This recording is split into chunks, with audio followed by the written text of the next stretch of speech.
Hey Leute, Geonox hier, willkommen zu einem neuen Airsoft-Video. Wir sind hier im Nox-Studio und ich zeige euch heute eine Tipman für 269 Euro. Die von euch, die schon ein bisschen länger mit Airsoft beschäftigen, haben den Namen Tipman wahrscheinlich schon gehört. Vermutlich im Zusammenhang mit HPA. Geo, was ist HPA? Beim Airsoft gibt es unterschiedliche Arten, wie man eine Software betreiben kann. Mit Akku, Federdruck, Gas und HPA. HPA steht für High Pressure Air, das bedeutet Pressluft. Und das sind die Softairs, die unten einen Schlauch dran haben, der hinten zum Rucksack führt und in dem Rucksack ist eine Flasche drin. Aber warum reden wir eigentlich so viel über HPA? Weil Tipman ist bekannt für HPA. Aber ich werde euch heute gar keine HPA zeigen, denn Tipman macht auch AEGs. Aber ich höre schon, Geo, genug Blabla, pack das Ding endlich aus. Und das machen wir jetzt auch. Schon mal das Paket. Da ist das Riesenpaket. Wie ihr seht, es ist schon offen. Ich konnte es einfach nicht mehr abwarten. Ich musste reinschauen. Sorry. An dieser Stelle vielen Dank an Begadi, die mir dieses Paket zugeschickt haben. Schauen wir mal rein, was wir da alles drin haben. Einmal den Akku. Aber es handelt sich um einen 7.4er LiPo mit 2200 mAh. Hier seht ihr die Anschlüsse. Einmal der weiße für das Ladegerät und der braun-rote für die Software. Ein Ladegerät. Es handelt sich um den Begadi Balancer Charger. Einmal von hinten. Und hier das Kabel dazu. Einmal von unten und hier kann man zwischen LiPo und LiPo switchen. Und einmal von vorne. Ihr habt hier zwei LED-Anzeigen. Einmal Power und einmal Status. Wenn ihr das Ladegerät in die Steckdose steckt, dann wird Power grün. Und wenn ihr den leeren Akku hier dran steckt, hier in das kleine Loch, passt nur hier, weil für hier ist zu klein, dann wird Status rot und sobald der Akku geladen ist, wird Status grün. Und das Spannendste, die Tipman selbst. Und hier ist der Karton. Tipman Tactical. Und hier sehen wir es auch schon. Es handelt sich um die Recon. Dann machen wir den Karton mal auf. Wo ist denn hier? So sieht das Ganze von innen aus. Aber da ist noch Papierzeugs drin. Wir machen das mal weg. Ich drehe den Karton mal um. Einmal haben wir hier das Messprotokoll. 1,4 Joule, 1,4 Joule, 1,4 Joule. Konstant 1,4 Joule. Dann die Gebrauchsanweisung. Und wie ihr wisst, braucht kein Mensch. Hier haben wir noch ein Kabel, dazu kommen wir später. Ein Magazin und wie es aussieht, handelt es sich nicht um ein High Cap. Unten nichts zum Drehen, lass mal schauen. Ja, es ist ein Mid Cap mit 120 Schuss. So sieht es von der Seite aus, von hinten, von unten, von oben. Und was ist das hier? Das habe ich ja noch nie gesehen. Hier ist so ein Gummiband drum. Ich vermute mal, damit das Magazin perfekt sitzt. Und dann haben wir hier noch das Gewehr selbst. Schauen wir uns das mal genauer an.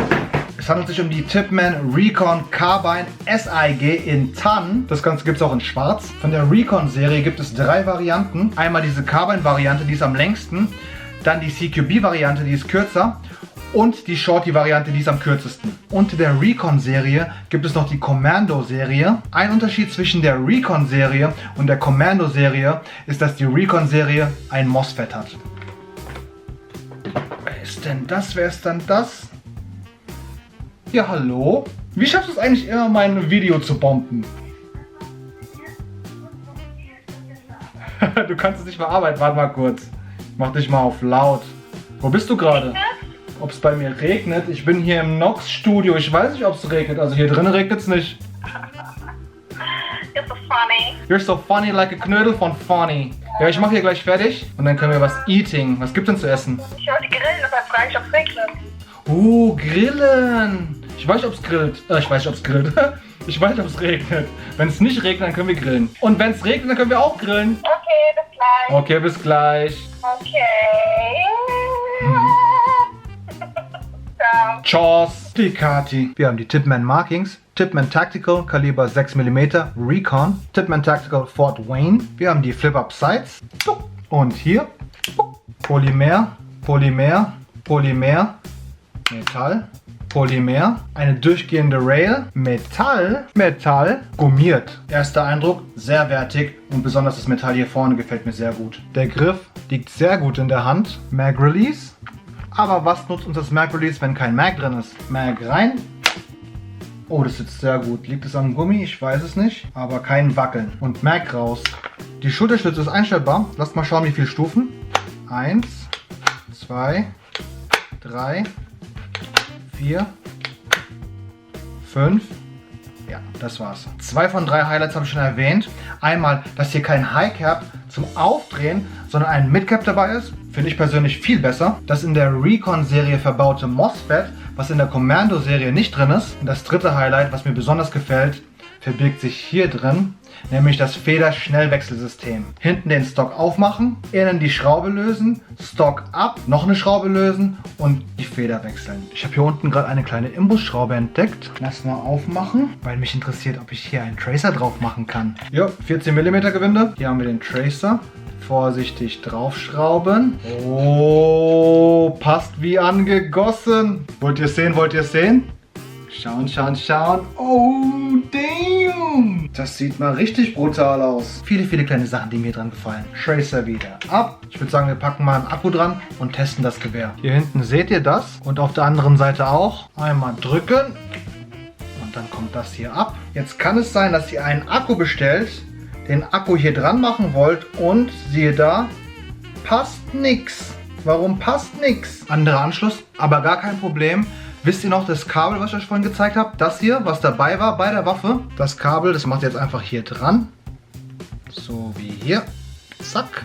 Und jetzt passt der Akku auch problemlos an das Gewehr. Zack. So einfach geht das. Hier haben wir den Feuerballhebel. Der ist jetzt auf Safe. Und wir stellen den auf Semi. Seid ihr ready? 1, 2, 3 und go.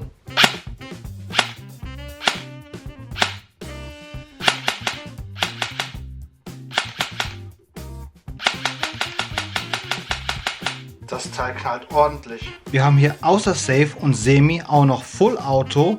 Wir stellen mal auf Full Auto, aber da wir in Deutschland sind, gibt es über 0,5 Joule kein Full Auto. Das heißt Semi und Semi. Das Hop-Up könnt ihr hier einstellen und um da dran zu kommen, müsst ihr hier hinten dran ziehen. Zack. Gezogen halten und seht ihr dieses Rädchen hier, da könnt ihr das Hop-Up einstellen. Jetzt haben wir uns die SAG mal ein bisschen genauer angeschaut, aber ihr kennt mich. Was ist ein Waffenreview, wenn man mich ein bisschen mit dem Gewehr schießt?